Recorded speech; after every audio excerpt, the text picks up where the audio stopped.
اعوذ باللہ من الشیطان الرجیم بسم اللہ الرحمن الرحیم قال ادخلوا في قد خلت من قبلكم من الجن والانس في النار كلما دخلت لعنت اختها حتى اذا اداركوا فيها جميعا قالت اخراهم لاولاهم ربنا هؤلاء يضلونا فآتهم عذابا ضعفا من النار قال لكل ضعف ولكن لا تعلمون وقالت اولاهم لاخراهم فما كان لكم علينا من فضل فذوقوا العذاب بما كنتم تكسبون صدق اللہ العظیم۔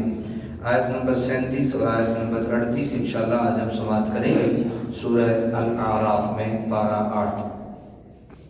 قال ادخلوا فی اللہ تعالیٰ فرمائے گا داخل ہو جاؤ ان امتوں میں قد خلت من قبلکم جو گزر چکی ہیں تم سے پہلے، من الجن والانس جنوں اور انسانوں سے، ان کے پاس شروع میں فرمایا نا قال ادخلوا، آخر میں فرمایا فی النار، کہاں داخل ہو جاؤ؟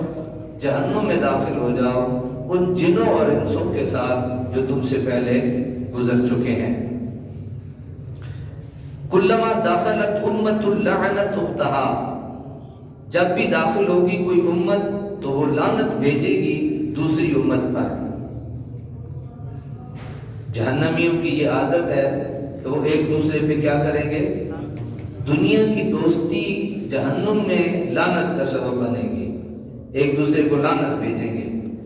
حتی اذا ادارکوا فیہا جمیعا، یہاں تک کہ جب جمع ہو جائیں گے اس میں، قالت اخراہم لاولاہم، سب امتیں تو کہیں گی آخری امت پہلی امتوں کے متعلق، ربنا ہؤلاء، اے ہمارے رب، ہؤلاء اضلونا، انہوں نے ہمیں گمراہ کیا تھا، فآتہم عذابا ضعفا من النار، پس دے ان کو دگنا عذاب آگ سے۔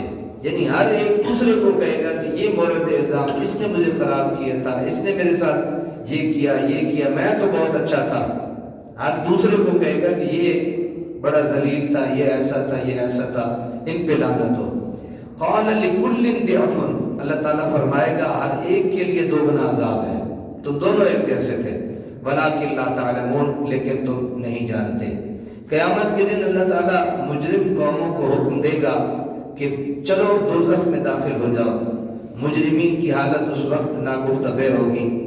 دنیا میں تو ایک فاسق دوسرے فاسق کا سہارا بنا ہوا تھا، آپس میں محبت و اخلاص کے گہرے تعلقات قائم تھے، اور ایسا معلوم ہوتا تھا کہ یہ دوستی کبھی نہیں ٹوٹے گی۔ لیکن جب جہنم کے لپکتے ہوئے شعلے اور دمکتے ہوئے انگارے نظر آئیں گے تو ساری دوستی کرکری ہو جائے گی، ایک دوسرے کے ہمدردی کرنے کے بجائے ایک دوسرے پر برسنے لگیں گے، ہر ایک اپنی گمراہی اور ہلاکت کی ذمہ داری دوسرے پر ڈالے گا۔ پیروکار اپنے گمراہ پیشواؤں کو کہیں گے تم پر خدا کی مار، تم نے اپنے ساتھ ہمارا بیڑا غرق کر دیا، اور ان کے پیشوا کہیں گے تم نے کیوں ہماری اتباع کی، کیا تم خود اندھے تھے؟ غرض کے مجرمین ایک دوسرے پر خوب الزام لگائیں گے اور کوئی کسی کے کام نہیں آئے گا۔ قرآن حکیم نے فرمایا الاخلاء یومئذ بعضهم لبعض عدو الا المتقین، اس روز سارے دوست ایک دوسرے کے دشمن بن جائیں گے بجز پرہیزگاروں کے، یعنی ان کی دوستی اس وقت بھی قائم رہے گی۔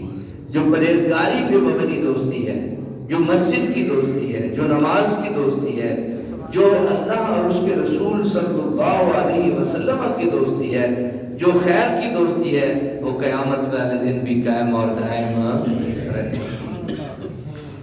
وقالت اولاہم لاخراہم، اور کہیں گے پہلی امتیں پچھلی امتوں سے کہ نہیں ہے تمہیں ما کان لکم علینا من فضل، تمہیں ہم پر کوئی فضیلت، فذوقوا العذاب، پس چکھو عذاب، بما کنتم تکسبون، بوجہ اس کے جو تم کیا کرتے تھے۔ پچھلی امتوں کو یا پیشوا اپنے پیروں کو کہیں گے کہ ہمارے اور تمہارے جرم کی نوعیت میں فرق نہیں، کیونکہ اگر ہم تمہیں گمراہی کی طرف بلانے کے مجرم ہیں تو تم اس کو قبول کرنے کے مجرم ہو۔ تمہارے پاس عقل تھی، آسمانی کتاب تھی، اس کو سمجھانے والے تھے، حق کی طرف دعوت دینے والے تھے، انہیں چھوڑ کر جو تم ہمارے ساتھ ہو لیے، سچی دعوت کو رد کر کے جھوٹی دعوت قبول کی، براہ راست سے منہ موڑ کر غلط راستے پر تم چل نکلے، کیا یہ تمہارا قصور نہیں تھا؟ یعنی اگر کوئی شخص کسی دوسرے کو مورد الزام ٹھہراتا ہے تو اسے جواب دہ خود ہونا پڑے گا.